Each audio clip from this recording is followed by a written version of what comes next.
Hazan sur la prise en charge des islamistes en prison. Bonjour Adeline Hazan. Bonjour. Donc il y a des unités dédiées dans les prisons françaises, il y en a 5. Vous avez recueilli les témoignages de 64 islamistes incarcérés aujourd'hui dans les prisons françaises, et puis aussi les surveillants de prison. Un rapport complet sur cette situation inédite auquel ont à faire face, évidemment, la société française en général, les prisons en particulier. Comment assure-t-on une bonne détention des détenus islamistes ? Le gouvernement a décidé de les regrouper pour éviter qu'ils ne contaminent en quelque sorte les autres prisonniers. C'est une bonne ou une mauvaise idée au vu de votre rapport, Adeline Hazan ? Alors d'abord à la question comment est-ce qu'on organise la prise en charge des détenus islamistes, je tiens à dire que c'est une question extrêmement complexe à laquelle personne n'a trouvé de solution, ni en France, ni ailleurs. Et puis c'est un problème nouveau aussi. C'est un problème nouveau, confronter. L'ampleur est très importante, mais elle est devenue exponentielle depuis, disons, 2 ou 3 ans. Donc, tous les responsables, administration pénitentiaire, garde des Sceaux, essayent d'expérimenter des formules. Les autres pays également. Il faut dire que la France a du retard. Nous, on réfléchit là-dessus que depuis 1 an et demi, alors que d'autres pays réfléchissent et expérimentent depuis une dizaine d'années. Mais bon, c'est un problème extrêmement compliqué. Personne n'a la solution.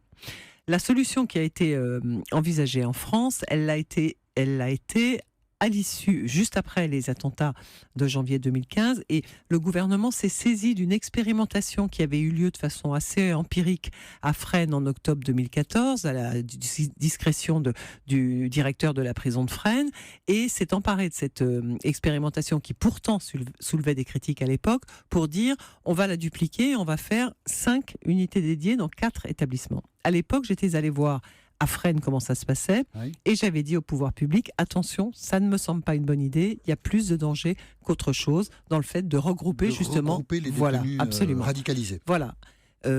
Manifestement, je n'ai pas été écoutée puisque la duplication a été envisagée. La volonté, c'était qu'il ne fasse pas du prosélytisme à l'intérieur de la prison. Au départ, c'était ça. D'accord. Au départ, la raison, c'était qu'il ne fasse pas de prosélytisme. Cet Maintenant, ça a un peu... ou pas ? Non, pas spécialement. Surtout que ce critère-là n'existe plus. Le critère maintenant, c'est on les regroupe pour pouvoir, en gros, les prendre en charge, faire des programmes de déradicalisation, de désengagement plus facilement. Et c'est là qu'il y a quelque chose de contre-productif, parce que d'abord, on regroupe ensemble des personnes qui sont toutes présumées être dans des affaires terroristes, donc oui. Les regrouper, déjà, on peut considérer que c'est dangereux. C'est un problème, Par ailleurs, cette séparation n'est pas totalement étanche. Il y a 117 places actuellement sur les 5 unités dédiées. Actuellement 64 personnes, mais 117 places. De toute façon, ça ne suffira pas. Et surtout, dans ces 117 places, les critères d'affectation de l'administration pénitentiaire sont très flous.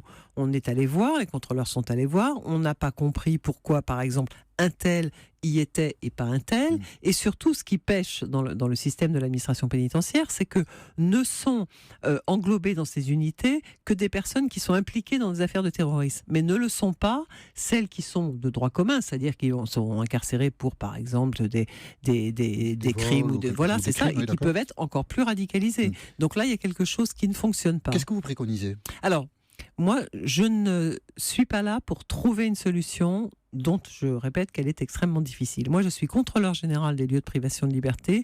Je suis là pour, lorsqu'une décision est prise par les pouvoirs publics, en l'occurrence par la chancellerie, donner mon avis et dire, soit comme je l'ai fait il y a 1 an, vous ne devriez pas multiplier ces unités. Ils les ont multipliées. Maintenant qu'elles existent, elles ont ouvert, les 4 autres ont ouvert en janvier. C'est très récent, de janvier à mars.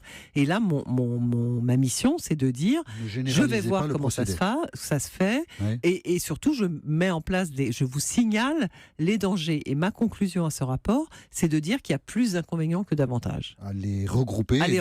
D'une certaine manière, vous dites, faites-en des prisonniers normaux. Je dis,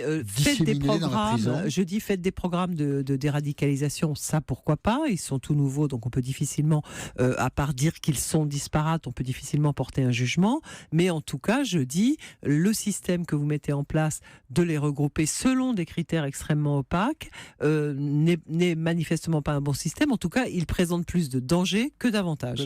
Donc ce rapport, vous l'avez remis au garde des Sceaux. Je l'ai remis au garde des Sceaux, absolument, on verra pense qu'il en fera. Il en fait. Rapidement, Adeline Hazan, il y a une polémique qui nous occupe aussi aujourd'hui. C'est l'avocat de Salah Abdeslam, Franck Berton, qui porte plainte contre le député Thierry Solaire. Thierry Solaire a été visiter la prison de Fresnes, où était Fleury-Mérogis, où est détenu Salah Abdeslam. Qu'est-ce que vous pensez de Thierry Solaire, qui va voir dans quelles conditions est incarcéré Salah Abdeslam, et puis qui le raconte ensuite à la presse? Alors moi, je vais vous dire, je suis complètement indignée par ce qui s'est passé. Autant indigné par l'attitude de Thierry Solaire. Autant j'ai totalement milité, comme beaucoup d'autres, pour que les journalistes puissent rentrer en prison. Ils peuvent maintenant y rentrer, c'est une bonne chose, accompagnés d'un député, mais faire ce qu'a fait Thierry Solaire, c'est-à-dire y aller, regarder les images de la vidéosurveillance comme si c'était vraiment une bête curieuse, et ensuite raconter toute la journée comment ça se passe pour cette personne détenue, me semble vraiment du voyeurisme, me semble totalement choquant, et je pense que là c'est une dérive à la fois du rôle d'un député, et c'est une dérive de cette loi qui est en soi un progrès.